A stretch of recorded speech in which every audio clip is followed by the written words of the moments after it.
Soirée au stade de Saputo, duel dans l'Est. On s'est affronté une fois cette saison, c'était le 29 mars. Ça avait été très disputé, un match nul de 1-1. Montréal n'a pas perdu à ses 6 derniers matchs à domicile face au Fire. Tandis que l'attaquant en forme du moment en MLS, Prince Owusu, a 4 buts à ses 4 derniers matchs. Il est en pointe en espérant continuer cette séquence face aux Pearls devant. Et le Danois Zinkernagel a surveillé une des meilleures équipes, en fait, une des meilleures attaques, je devrais dire, de MLS. De la MLS, deuxième meilleure attaque de l'Est. Merci d'être avec nous ce soir. Magnifique soirée au stade de Saputo. Le Fire de Chicago contre l'Impact de Montréal, c'est à l'instant. Alors, on a battu de terrain, les deux milieux centraux, c'est l'Autori qui couvre à droite. Attention, Kuipers devant, la surface, Kuipers toujours. Gutiérrez, la frappe qui manquait de vélocité, qui n'était pas sur le cadre. Montréal, dans l'histoire, face au Fire de Chicago, ils ont leur numéro, hein, c'est 13 victoires, 9 défaites et 8 matchs nuls. Attention, ballon vers l'avant maintenant pour Herbers, la frappe d'Herbers! Oh là là. Ça a tutoyé le poteau droit de Brady. Eh ben, première occasion, elle vient de l'ancien du... Et il y a du mieux dans les rangs du CF Montréal depuis 2 matchs à Orlando, à Philadelphie. C'est pas étranger au retour de cet homme, hein. Je vous l'ai dit beaucoup au printemps, mais pour moi, il est indispensable dans ce 11. C'est un joueur d'équilibre qui fait en sorte que le casse-tête fait du sens. Fabien Herbers, il est ailier gauche. Pineda et Zinkernagel tentent de se dépêtrer de cette pression haute de la part du CF Montréal. Zinkernagel. L'ouverture est sur la droite pour Barroso. Barroso va reprendre la frappe de Barroso. Ça touche le poteau et Kuipers fait 1-0.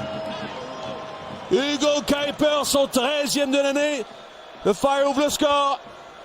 Cette inspiration, c'est lui qui est très bas sur le terrain, qui s'appuie sur un de ses coéquipiers. Il est dans le rond central, il trouve cette passe 30 mètres plus haut, verticale, pour mettre Barroso en situation de tir. Alors il y a un brin de chance par la suite, déjà sur le contrôle, un peu du tibia, qui met le ballon parfaitement dans la course pour le tir. Et ensuite ce poteau qui devient finalement passeur décisif pour Hugo Kuipers. Le ballon lui arrive pile poil dans les pieds, c'est magique. L'action... Waterman. Maintenant, on va donner dans la foulée pour Dante Sealy, accompagné de Sinchuk et Owusu. Sealy s'approche de la surface de réparation, tente de revenir dans l'axe, la frappe de Sealy. C'est débloqué en défense et c'est Brady qui va reprendre avant que ça ne sorte du Kwame. C'est Kwame qui a fait un super retour. On n'est pas très bon sur les deuxièmes ballons du côté du Fire de Chicago pour l'instant. Sinchuk, 1 contre 1 va provoquer. Sinchuk dans la surface, dépassement de jambe. Sinchuk sur la droite. Le centre! Ou plutôt au tir qui a été renvoyé des pieds par Chris Brady au début du match. Il est virevoltant et Gutman doit s'attendre à ce que l'Ukrainien revienne sur son pied gauche, qui est beaucoup plus fort. Et là, il montre justement, déjà, il va insérer un doute dans l'esprit de son vis-à-vis et surtout, il montre qu'il est capable de marquer du pied droit. Alors, ça le rend encore plus imprévisible et dangereux. L'angle n'est pas extraordinaire. C'est probablement Craig qui va tirer. Brandon Craig, la frappe!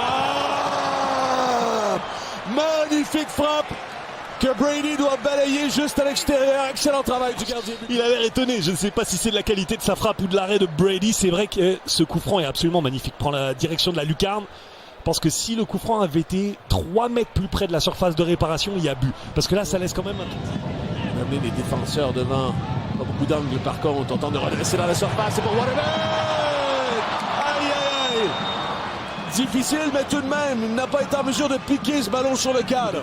Si on veut faire souffler déjà Owusu, parce que je dis qu'il tire pas la langue, mais à un moment donné, ça va le rattraper. Et ça le rattrape en fin de match, on l'a encore vu en milieu de semaine, ou juste lui donner un peu plus d'aide pour occuper la surface dont parlait Petit. Peut-être ici. Sinchuk a percussion à la fin de Sinchuk, directement sur Brady. Owusu qui rate le retour. Et ce ressac d'Eddy Sinchuk sur la droite. Exactement. C'est un pyromane, il n'arrête pas d'allumer des feux. Pensez-y bien, combien d'actions sont nées sur le côté gauche? Aucune, ou presque, mais lui, il n'arrête pas de faire des dégâts. Cette fois, c'est pas Gutman, c'est Elliott qui doit se payer Sinchuk au duel. Et vous voyez, il n'y a pas du tout la même résistance, parce que sur ses appuis, sur sa vivacité... Gonzalez. Et Sélassié va reprendre. Et voilà, c'est là-dessus qu'on va prendre fin cette... première mi-temps, l'avantage du Fire de Chicago qui a marqué par ce match en personne ici à domicile. La Coupe des Ligues qui va s'ébranler le 29 juillet pour Montréal, hein, avec le mardi 29 juillet avec Léon, le grand club mexicain qui sera en visite. 4 notamment dans le mur. Elliott, la frappe, ça bondit. Et Sirois va dégager finalement sur la droite. On est allé chercher un coup de pied de coin et... c'est pas plus mal hein, pour le Fire de Chicago, qui est la 5e meilleure équipe sur coup de pied arrêté de la MLS. Je vais vous dire, c'est quand même rare les matchs où dans ce genre de coup franc, dans chacune des équipes, c'est un défenseur central qui est le tireur désigné. Elliott donc pour Chicago, Craig pour Montréal. Allez, ça se chauffe dans la surface entre Alvarez et Pineda, juste devant les yeux de l'arbitre.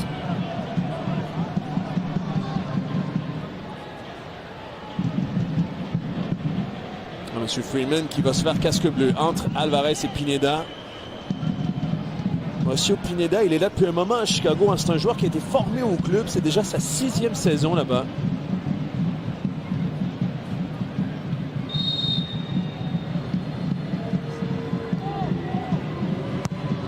Allons frapper, rentre en premier poteau. Hey, c'est 2-0. Ça a été dévié, je crois que c'est Elliott, Vincent. La grande tour de contrôle qui a réussi à renvoyer derrière Jonathan Sirois. Pendant un instant, j'ai cru. Ah, revoyons ce coup de pied de coin. Ah, c'est bien, Elliott, j'avais ça, Ouais. je l'avais au départ. C'est Elliott, effectivement, qui se bat comme un chien, évite le poteau au dernier moment, mais surtout va faire trembler les filets. Il avait pris donc le coup franc dans un premier temps, obtient le coup de pied de coin, marque sur le coup de pied arrêté qui suit la surface, qui est laissé bien seul. Est-ce que quelqu'un va sortir sur lui? Centre de Craig, qui était un centre-tir finalement qui passe. A informé Monsieur Freeman de quelques propos. Oh, récupération. Ça c'est carton ça pour joue. Pineda, ça. Ça joue et Pineda a déjà un carton, à moins de me tromper. Oh, est-ce qu'il va y échapper? Il va y échapper parce que il y a eu avantage. Donc sur la droite, c'est pour Bougaï. Est-ce qu'il peut centrer à ras de sol? Détourné par Jack Elliott. On tente de renvoyer de la tête dans la surface. Owusu! Le retour, c'est pour Pierce. N'a pas été en mesure d'amener une frappe. Et il était en jeu sur l'action. Eh ben. Ah, c'est Owusu. Hein. Ça n'aurait pas compté, c'est ce que je me disais. Il aurait fait trembler les filets peut-être dans un 5e match sur la route. C'est une bonne affaire. Et voilà, ben c'est là-dessus que va prendre fin ce match avec une première victoire par blanchissage du Fire de Chicago en 32 matchs.